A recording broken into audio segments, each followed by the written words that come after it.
Teachers' conventions is where we always met. Teachers from Manitoba, Saskatchewan, Alberta, and for a time Manhattan, Montana, where we also had our teachers' convention once. Always a great mix of enthusiastic and capable teachers, both young and old. And a theme to keep us focused on our task. Refreshed in the Lord. Teach your children well. Unity and diversity, and many others, most of them right side up until this convention. We were inspired and entertained by many musicians and speakers, like Steve Bell from Winnipeg, who was able to have us all raise our hands in praise and joy and mount up on wings like eagles. There was Phil Calloway, and Ken Miedema, who taught us his new song so consistent with our goal for Christian education. With every breath I take, Lord, I will praise you. And of course, great food. Always a sacramental offering from local volunteers at our conventions. Summer growth in Christian education courses were a great way for us to grow together in our understanding of Christian education and our communal task. Agnes Struwick joined us often and led us well in the 2 weeks prior to the start of each school year. Tina Siebenga and Linda Hoffman were a spirited team traveling to many parts of our district to provide great summer growth Christian perspectives courses. We grew together and enjoyed each other's company. Every summer, a new bunch of old and young, experienced and rookies. Lee Haller led us in courses for administrators. Doctors Al Green and Elaine Brower also provided us with great summer growth courses. Our junior high and high school science teachers joined the faculty of the King's University College to share our mutual task of taking all things captive and transforming the teaching of science. Brian Dornenball helped us along the way in language arts. Also noteworthy were the music teachers who were already hard at work long before color pictures were invented. Connections were built across our provinces, across the ages, and across the disciplines, growing together as teachers and friends, always ensuring that our staffs were moving together in the right direction. Hard work, but a lot of fun. Principals' conferences in Banff. When the school year had begun and all was relatively well, our principals and administrators got together to share stories, to encourage each other, and to enjoy the majesty of fall in the Rockies. Always, young and old, experienced and fresh, a great mix of dedicated administrators. A community of leaders, always mindful of their task to lead us in God's way for education. Once in a while, we were joined by our brothers and sisters from British Columbia. And the workshops were good, but the yakking was even better. Sharing our experience and our newfound enthusiasm for leading teachers and students. The Curriculum Advisory Committee, CAC for short, where teachers from across the district came to talk and plan curriculum efforts. Input from staffs, plenty of discussions, and a budget to actually get some projects done. Calgary was always the place, and heavily buttered raisin buns were always on the menu.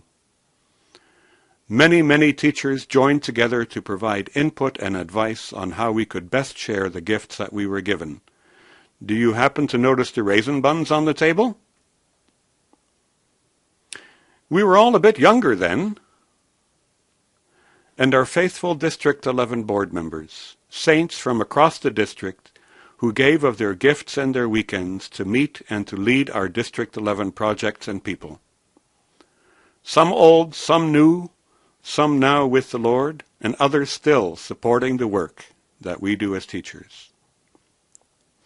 Membership meetings in Calgary, board representatives from all our schools meeting in Calgary to celebrate, argue, discuss, and complain, but always looking out for what was best for God's children and the teachers that they employed. Christian community was what it was all about. Having fun and growing together, always renewing ourselves with new and fresh talent and gifts. Traditions were strong. That is good. But sometimes they caused us troubles along the way with our parents and support community. For instance, this is not dancing in Lethbridge. That was forbidden. This is nose-pulling, which was perfectly okay.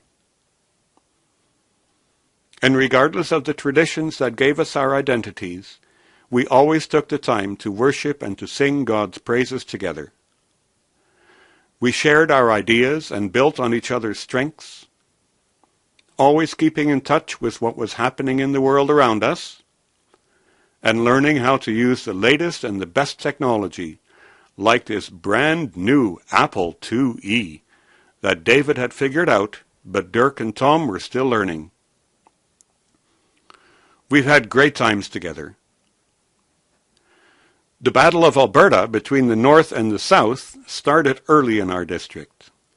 This ditto master copy of our first ever delegate meeting on November 5, 1960, begins with these inspired words. This was billed as a full delegate meeting of both the North and the South sub-districts of District 11 Nooks. However, for some unexplained reason, not one delegate was present from the South District, even though the meeting was held in Calgary. As the central point for such a meeting, and notices to this effect had been sent out to both the North and the South sub-districts. Prairie Patchwork always kept us informed. This first volume discussed whether we should use calculators in the classroom, promoted art in the classroom, discussed educating for responsible action, and introduced a new way of doing math their way. Medicine Hat, Edmonton Christian High, Covenant Christian in Leduc and Saskatoon were all congratulated on their new campuses, and Rocky Christian had just rebuilt their school after a fire burned down the old one. The patchwork kept us informed about funding efforts across our 3 provinces, promoting choices for children in all our schools. And to this day has become a more colorful patchwork in a more colorful district. From very humble beginnings, like the 2 portables in Ponoka, to brand new buildings in the middle of Lacombe. It has first and foremost always been about God's children, entrusted to our care, standing in the place of parents to lead children in the way of the Lord. And finally, as Sietze-Boening, Dr. Stanley Wiersma reminded us at the convention that we shared in Rocky Mountain House, we do our work with style, but we depend on God's blessing to give us class. In 2011, we started yet another school year in our Christian schools. We show remarkable style in loving children, praising the Lord, attending meetings, decorating our classrooms, paying tuition, swallowing pay cuts, raising money. Yes, we do throw ourselves into it with style. The class comes in the pattern. We do this every year, in spite of changing faces, fights, years of plenty and of want, new teachers and old teachers, experience board or not. Realize for just one moment the classy pattern that you are a part of, something only God's grace can provide, and then continue with your stylish ways of serving God's children in yet another classy school year. Just as God leads each of us gently by the hand, and as those who have gone before us have led us, let us continue to lead God's children in the way of the Lord with joy and thanksgiving. Thank you for your attention and for taking the time to remember the past. May God bless you all in your work in Christian education.